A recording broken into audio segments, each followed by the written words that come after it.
तो बच्चा पार्टी, क्या हाल चाल है तुम्हारा। एग्जाम 4 फरवरी को है तुम्हारा हिंदी का, और मैं उम्मीद करता हूँ मेरा तुम सारा लेक्चर देख चुके होगे। मैंने लेक्चर में तबाही मचा चुका हूँ, ठीक है। और आज जो लेके आऊँ क्या है, तुम्हारा 21 तोपों का प्रश्न। क्या तुम्हारा 21 तोपों का प्रश्न, क्या है 21 तोपों का प्रश्न। ये ऐसा प्रश्न ढूंढ के लाया हूं ना, ऐसा प्रश्न ढूंढ के लाया ना जो तुम्हारे एग्जाम में ना अजीब दिखने वाले क्वेश्चन। क्या तुम्हारा अजीब अजीब अजीब दिखने वाले क्वेश्चन तुम्हें अजीब नहीं लगेंगे, क्योंकि तुम किसके पास पढ़ रहे हो, सौरभ भैया के पास पढ़ रहे हो, ठीक है ना। और सौरभ भैया तेरा एग्जाम में ना भाई तहलका मचाने वाले हैं। तेरा एग्जाम का पेपर तुमको दे रहे हैं भाई, पेपर दे रहे हैं तुमको हम, ठीक है। ये किस टाइप का क्वेश्चन आने वाला एग्जाम में तुम्हारा, ठीक है। तो हिंदी का टेंशन तुम खत्म कर ले 4 फरवरी को। बस तू देखता जा, मैं जो बता रहा हूँ सो देखता जा चुपचाप, जो मैं बता रहा हूँ भाई सही बता रहा हूँ तुम्हें, जो बता रहा हूँ ना भाई बहुत तबाही है भाई, ठीक है ना। सबसे पहले तू करना क्या, सबसे पहले करना तू क्या, ये लेक्चर खत्म होता ही तू चले जाना, कहाँ चले जाना, तो ये अंतिम बार हिंदी वाला मेरा ये पेपर वाला आने वाला तुम्हारा क्या एग्जाम पेपर वाला क्वेश्चन भाई बहुत भयानक है। मात्र 20 मिनट में खत्म करवा दिया हूँ तुम्हारा, ठीक है। 20 मिनट में तेरा कुछ नहीं जाएगा, बस इसे तू जाके देख और फिर एग्जाम के बाद हमसे बात कर, ठीक है। और ये रहा तुम्हारा हिंदी का, ये हिंदी का टॉप 30 क्वेश्चन। कितना तुम्हारा टॉप 30 क्वेश्चन दे चुका हूं। ये सबसे ज्यादा वायरल क्वेश्चन में से एक, इसमें टॉप 30 क्वेश्चन। ये तेरा 40 मिनट खत्म हो जाएगा मात्र। तू मेरा बात सुन, ये 40 मिनट और ये 20 मिनट, बस तू 1 घंटा टाइम दे देना, 1 घंटा टाइम देना मेरे कहने पर, और उसको तुम अपना रिजल्ट देखना, ठीक है। मैं मजाक नहीं कर रहा हूं, मैं सीरियस होकर बोल रहा हूं भाई। पूरा मेहनत किया हूं सीरीज में बनाने के लिए, ये सब क्वेश्चन निकालने में, ठीक है ना। ऐसे नहीं निकलता, ऐसे उठाकर क्वेश्चन नहीं दिया हूं, सोच समझ के क्वेश्चन बनाया हूं सारा, ठीक है। तो पहला नंबर क्वेश्चन क्या देख ले भाई, मैं स्टार्ट करता हूं 21 तो देख बच्चा।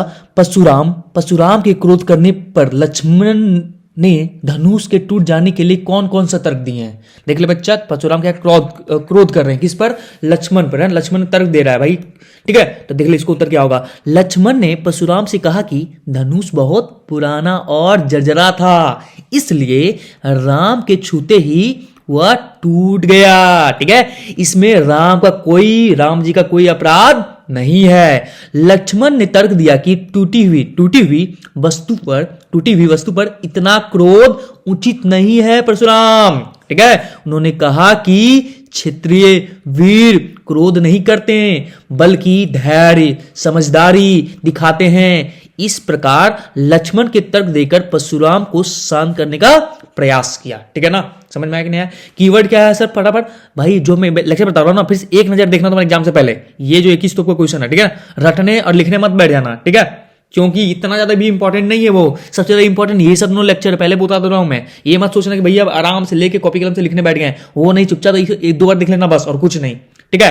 ये कीवर्ड इसमें क्या हुआ तुम्हारा, पुराना और जजरा था, कौन, धनुष। राम जी क्या था, निर्दोष थे, वो कुछ नहीं किए हुए। क्रोध, इतना छोटा सा चीज में क्रोध करना उचित नहीं है। धैर्य समझदारी से काम लीजिए और शांत रहने का प्रयास कीजिए, ठीक है। ये तरह कीवर्ड, एक कीवर्ड से तुम क्या कर लोगे, पूरा आंसर को लिख दोगे। पहले बता दे रहा हूं, इसको लिखने की जरूरत नहीं है तुम्हारे कॉपी में। सिर्फ 2 बार तो इसे देख लेना, तुम्हारे दिमाग में बैठ जाएगा। एग्जाम में 1 से 2 क्वेश्चन आने वाला, इससे तुम्हारा ज्यादा नहीं आने वाला है। सबसे ज्यादा इंपॉर्टेंट ये सब दोनों है, इससे क्वेश्चन का भंडार रहेगा, तो मैं पहले बता दे रहा हूं, ठीक है। तो देख बच्चा, दूसरा नंबर क्वेश्चन क्या है। दूसरा नंबर क्वेश्चन ये है, वह लंगड़ा क्या जाएगा फौज में, पागल है पागल। इस कथन किसने किससे कहा, इस कथन को किसने किससे कहा। उत्तर क्या है इसका, यह बात चश्मे की दुकान, क्या तुम्हारा चश्मे की दुकान वाले दुकानदार ने लेखक से कहा, ठीक है ना, कहा होगा।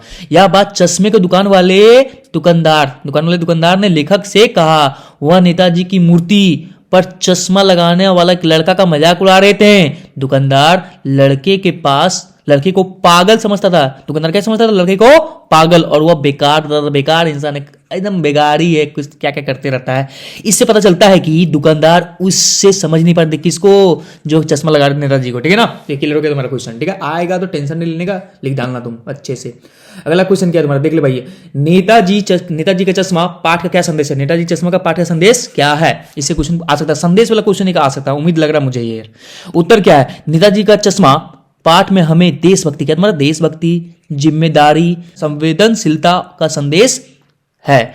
यह पाठ बताता है कि हमें अपने देश के महापुरुषों का सम्मान करना चाहिए। साथ ही यह सिखाता है कि किसी व्यक्ति को उसके रूप कमजोरी से नहीं आंकना चाहिए। सच्ची भावना और कर्म ही किसी इंसान को महान बनाता है, ठीक है, ये तुम्हारा आसानी से याद हो जाएगा, कोई हार्ड नहीं है। देशभक्ति से याद कर लेना, महापुरुष को सम्मान देना है, जिम्मेदारी, संवेदनशीलता, सच्ची घटना के, ठीक है ना, ये तुम्हारा हो गया तुम्हारा, ठीक है। ये तुम्हारा क्या हो गया, कीवर्ड हो गया किसका, नेताजी चश्मा का संदेश का।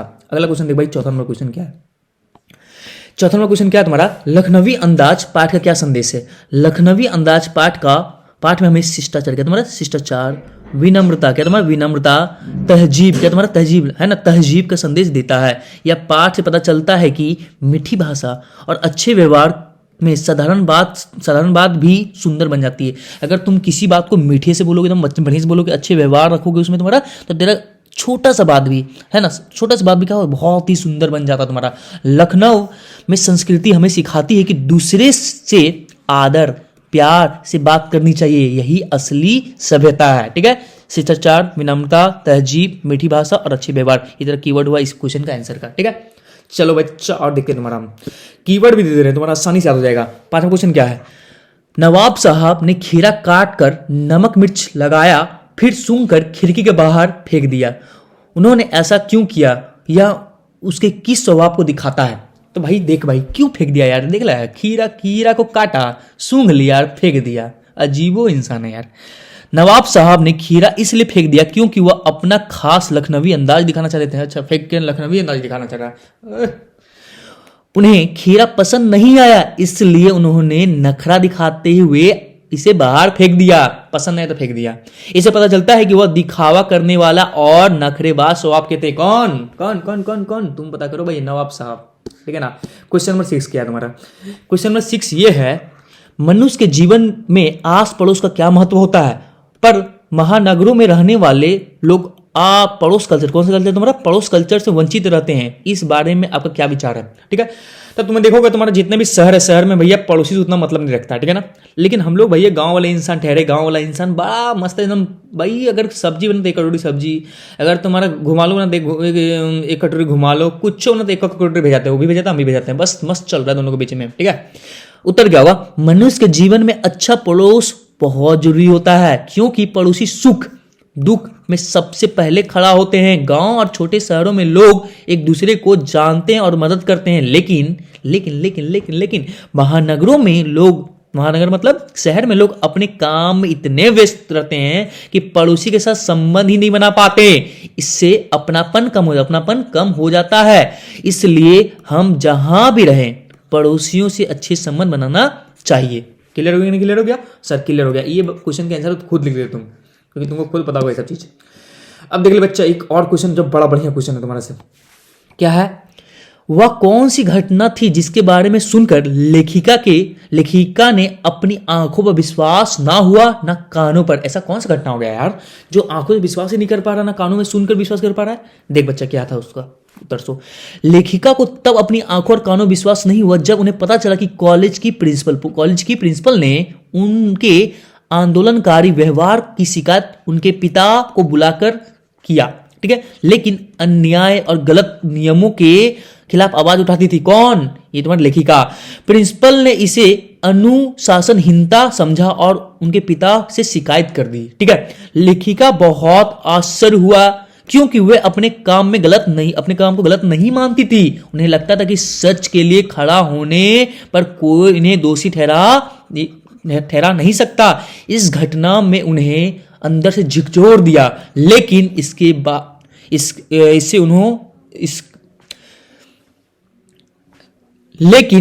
इससे उनका साहस कम नहीं हुआ, बल्कि वे दृढ़ हो गई, है ना भाई। मतलब फिक्स कर ली भाई, सोच लिया हम तो करेंगे और अन्याय के खिलाफ आवाज हमेशा उठाते रहेंगे, जरूरी भी है, ठीक है। चलो इसका कीवर्ड क्या है तुम्हारा, आंदोलनकारी व्यवहार के कारण प्रिंसिपल शिकायत कर दिया, ठीक है ना।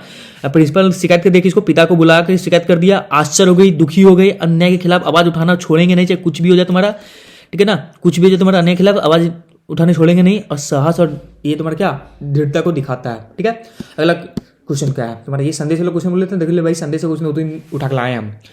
क्वेश्चन नंबर 8 में क्या है, एक कहानी याबी पाठ का क्या संदेश है, ठीक। एक कहानी याबी का पाठ का क्या संदेश है, तो देख ले भाई संदेश क्या है उसका तुम्हारा, ठीक है। उत्तर, यह पाठ सिखाता है कि अन्याय के खिलाफ आवाज उठाना चाहिए, हमें सच, आत्मसम्मान के साथ जीना चाहिए, हमें सच और आत्मसम्मान के साथ जीना चाहिए। कोई एकदम कुछ बोल दे बर्दाश्त नहीं करेंगे भाई, ठीक है ना भाई।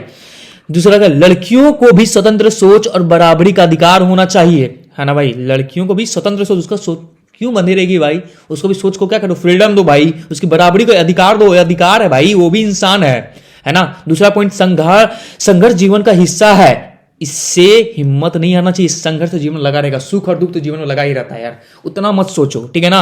अपने अनुभवों से सीखकर मजबूत बनना चाहिए, अपने अनुभवों से सीखकर मजबूत बनना चाहिए भैया, और मजबूत बनो कि ये मुझे ऐसा किया है, ये मुझे ऐसा किया है, मुझे और मुझे सतर्क रहना है, मुझे ध्यान रखना आगे चल के, ठीक है। ये 4 पॉइंट तुम्हारा क्लियर हो जाना चाहिए, हाँ या ना। देखिए कीवर्ड क्या है तुम्हारा, अन्याय का विरोध करना, आत्मसम्मान, बराबरी, संघर्ष और मजबूत। फटाफट ये निकले तुम्हारा, बस ये करना, सच, आत्मसम्मान, ठीक है, स्वतंत्र सोच, बराबरी का अधिकार, जीवन में संघर्ष, हिम्मत नहीं हारना, हिस्सा है, ठीक है, हिस्सा है, अनुभव सीखकर मजबूत बनना, अनुभव से सीखकर मजबूत बनना। ये तुम्हारा क्लियर हो गया, क्लियर हो गया कि नहीं क्लियर हो गया। आगे क्वेश्चन देखते हैं हम तुम्हारा।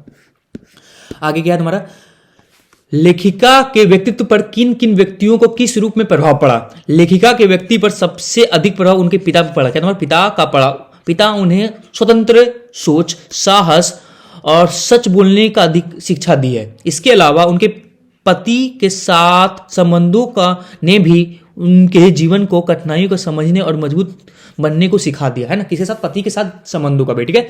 वो अनुभव में लेखिका के व्यक्तित्व का दृढ़ और आत्मनिर्भर बनाया, ठीक है ना। वो क्या तुम्हारा, उसको क्या एकदम मजबूत बना दिया, है ना भाई, आत्मनिर्भर बना दिया, मजबूत बना दिया। किसका, यही सब अनुभव, क्या तुम्हारा पति के साथ, पिता के साथ का अनुभव क्या था, उसको मजबूत बना दिया। कीवर्ड क्या तुम्हारा, पति का स्वभाव, स्वतंत्र सोच, साहस, पति का अनुभव और दृढ़ व्यक्तित्व बना दिया तुम्हें ना, व्यक्तित्व अच्छा बना दिया तुम्हारा, एकदम जबरदस्त। आगे क्या तुम्हारा भैया, देख लो भैया क्या है तुम्हारा क्वेश्चन, बिस्मिल्लाह खां कला के अन्य उपासक थे, तर्क सहित उत्तर दीजिए। क्या इसका उत्तर तुम्हारा, बिस्मिल्लाह खां ने अपना पूरा जीवन सहनाई साधन में समर्पित कर दिया। वे रोज कठिन रियाज करते थे और संगीत को पूजा मानते थे, संगीत को पूजा मानते थे। विदेशों में बड़े अवसरों मिलने पर उन्हें भी काशी और अपने देश को नहीं छोड़ा, है ना। विदेशों में क्या उनको बड़ा बड़ा अवसर मिला, ठीक है ना, मिलने पर भी उन्होंने काशी और अपने देश को नहीं छोड़ा।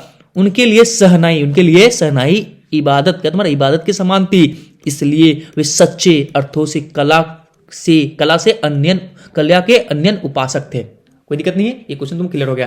तारीफ हो रहा है भाई किसका, सहनाई का, ठीक है ना। और छोड़ा भी नहीं, विदेश को छोड़ दिया भाई, क्या किसके लिए, काशी के लिए और अपने देश के लिए, है ना।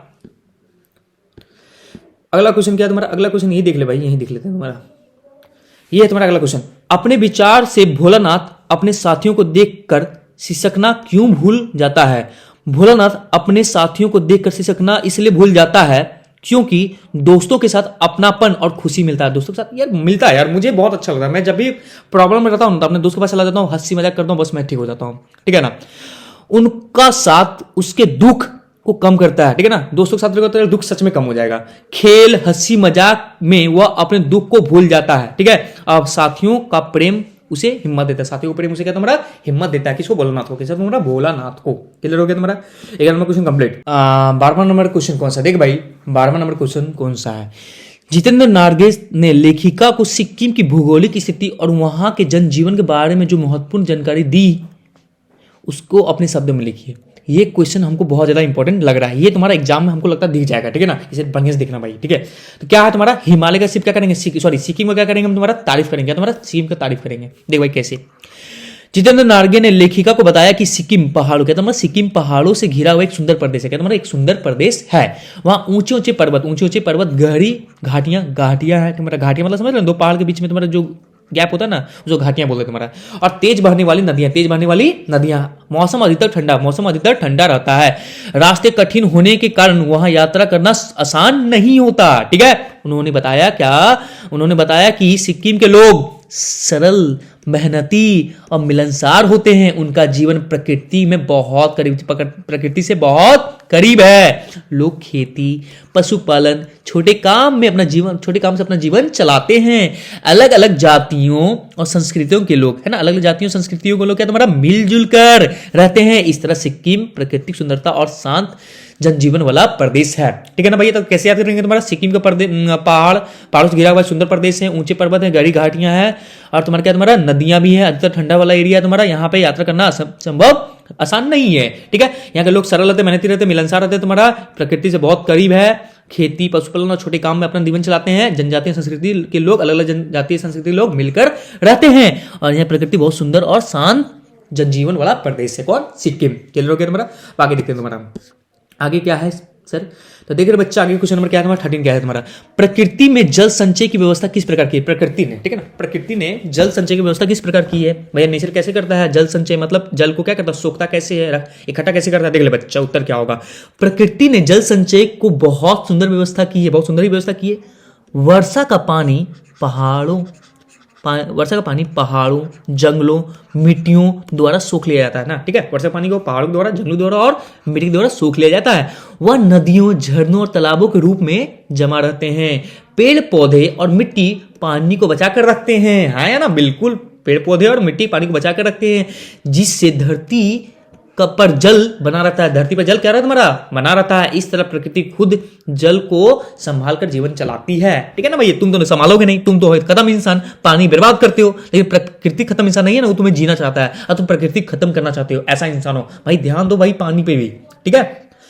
चल बच्चा आगे देखते हैं क्वेश्चन नंबर 14 क्या है? देखते हैं 14 क्या है तुम्हारा। प्रस्तुत यात्रा वीरांता में लेखिका ने हिमालय के जिन रूप में चित्र खींचा है उनको अपने शब्दों में लिखिए। अब हिमालय का बात कर रहा है तुम्हारा, हिमालय का बात कर रहा है, हिमालय क्वेश्चन आएगा तो बस ये छाप देना। लेखिका ने हिमालय में कई सुंदर रूपों से दिखाया है। कहीं हिमालय बर्फ से ढका शांत गंभीर दिखाई देता है, तो कहीं हरे भरे जंगल और फूलों से सजा हुआ लगता है। ऊंचे पर्वत क्या तुम्हारा? तो दो चीज याद करो तुम्हारा, क्या बर्फ से ढका हुआ है, कहीं पे तुम्हारा हरे भरे जंगल है यहाँ पे तुम्हारा, ठीक है। फिर क्या तुम्हारा? ऊंचे पर्वत, गहरी घाटियां और कल कल बहते झरने उसकी शोभा बढ़ाते हैं।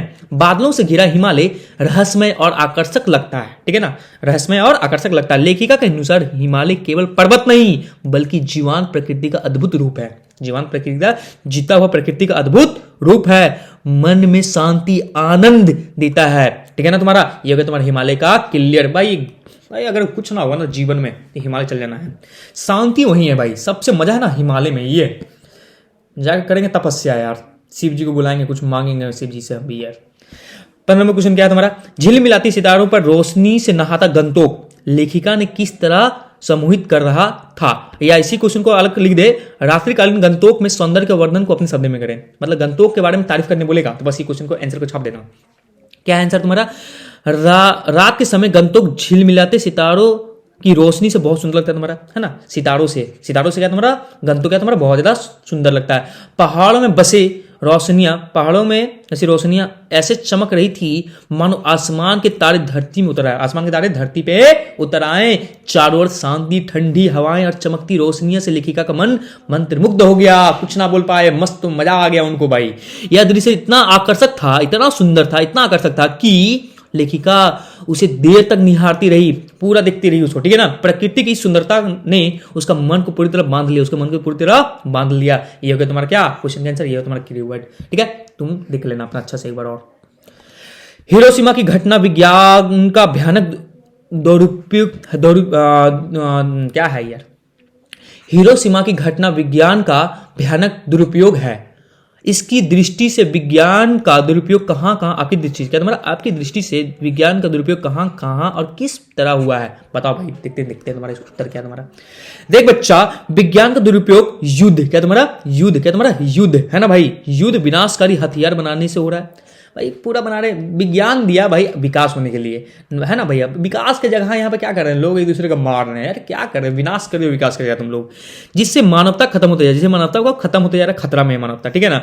मशीनों और उद्योग के कारण प्राकृतिक संतुलन बिगड़ गया है। मशीन और उद्योग इतना ना बढ़ा दिया है ना, प्राकृतिक संतुलन ही बिगड़ गया है और प्रदूषण बढ़ रहा है। तीसरा, विज्ञान का उपयोग शांति प्रदर्शन, क्या तुम्हारा? शांति प्रदर्शन, डर फैलाने के लिए किया जा रहा है भाई। शांत रहा, मार देंगे ना तो गोली, बस गोली से, बंदूक से, बम से डरा रहे हैं सबको यार। ऐसा नहीं करना चाहिए यार। तकनीक को गलत इस्तेमाल मानव मूल्य को कमजोर करता है। तकनीक को गलत इस्तेमाल करता है, इससे पता चलता है कि मानव है ना, मानव का मूल्य मतलब मानव सोच, मतलब इंसान जिंदा तो है लेकिन दिमाग जिंदा नहीं भैया, जिंदा लाहास है भाई। क्या कर रहे हो तुम लोग यार? तकनीक का गलत इस्तेमाल कर रहे हो यार, है ना। अपना मूल्य खो रहे हो भाई, इंसान का मूल्य खत्म हो रहा है तुम्हारा ये सब कर करके। विज्ञान मानवता कल्याण के बजाय किसी विनाश के साधन को बनता जा रहा है। विज्ञान से हम क्या करते हैं? कल्याण करते हैं, जीवन कल्याण करते हैं, जग कल्याण करते हैं, लेकिन हम लोग क्या कर रहे हैं? विनाश का साधन अपना रहे हैं, विनाश का साधन बना रहे हैं भाई। किसको भैया? विज्ञान को। आगे देख बच्चा, क्या तुम्हारा बताइए कि लेखक ने अपने आप को हिरोशिमा के विस्फोट का भोक्ता कब और किस प्रकार महसूस किया? उत्तर, लेखक ने हिरोशिमा परमाणु विस्फोटक के बारे में पढ़ते समय अपने आप को भोक्ता महसूस किया। पढ़ते समय, क्या तुम्हारा पढ़ते समय, ठीक है। उन्हें लगा कि यह पीड़ा केवल जापान की नहीं, पूरी मानवता की है। जापान पर कहना ना भाई, हिरोशिमा नागासाकी, याद आ रहा है कि नहीं आ रहा है? याद आ रहा होगा तुम्हारे। और वे भी उसी मानवता का हिस्सा, वही इसी मानवता का हिस्सा है। विस्फोट की भयानकता ने उन्हें अंदर से झिझोड़ दिया, अंदर से उसे झिझोड़ दिया। उन्हें ऐसा लगा कि मानो कि यह दुख उनका खुद का दुख है ना, यह दुख खुद भोग रहे हैं।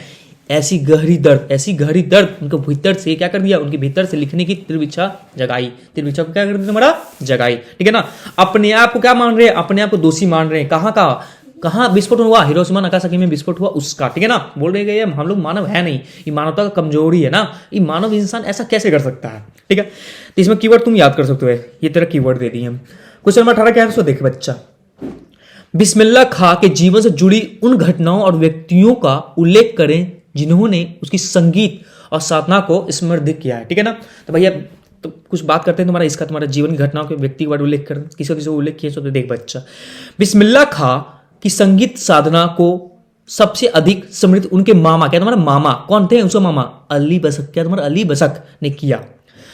उन्होंने ही शहनाई सिखाई किसको, बिस्मिल्लाह खां को। बचपन से ही वे मंदिर, क्या तुम्हारा मंदिर घाटों पर, है ना, बनारस के घाटों पर बैठ के रियाज करके, क्या तुम्हारा घंटों घंटों रियाज करते थे, ठीक है ना। काशी का धार्मिक वातावरण और गंगा के किनारे की साधना उन्हें संगीत की गहराई दी। इन व्यक्तियों और जगहों ने मिलकर उन्हें महान कलाकार बनाया। किनको, बिस्मिल्लाह खान को, ठीक है। ये तुम्हारा हो गया क्लियर, ठीक है बच्चा, कोई दिक्कत नहीं हुआ होगा। आगे देखते हैं तुम्हारा, ठीक है। 21 तोप का क्वेश्चन है भाई, 19वां आ गया, जल्दी खत्म होने वाला है। बिस्मिल्लाह खां मिली जुली संस्कृति के प्रतीक थे, सिद्ध कीजिए। क्या बिस्मिल्लाह खां मिली जुली संस्कृति क्या तुम्हारा प्रतीक थे, मतलब मिली जुली सब। अरे बच्चा बता रहे, रुको वेट करो।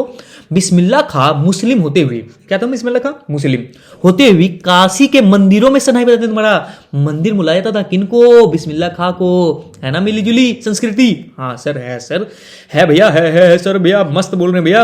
वे गंगा मंदिर हिंदू रीति रिवाज से गहरा प्रेम करते थे, कौन, बिस्मिल्लाह खां। उनके संगीत में हिंदू मुस्लिम दोनों संस्कृतियों की झलक मिलती थी। वह मानते थे कि संगीत का कोई संगीत धर्म सबसे ऊपर है, संगीत का धर्म सबसे ऊपर है, कोई धर्म नहीं होता संगीत का। इसलिए वो भारत की मिली जुली संस्कृति के सच्चे प्रतीक थे, है ना भाई। इसे तुम एजीपी अब्दुल कलाम का भी याद आ रहा होगा, है ना भाई, वो भी मस्त इंसान है भाई, ठीक है। चल बच्चा तुम्हारा आगे देखते हैं, तुम्हारा क्वेश्चन नंबर 20 आ गया है। 21 तोप का क्वेश्चन में तुम्हारा 20वां तोप आ गया है। 20वां तोप क्या है देख लेते हैं तुम्हारा, देख लेते हैं क्या है 20वां तोप।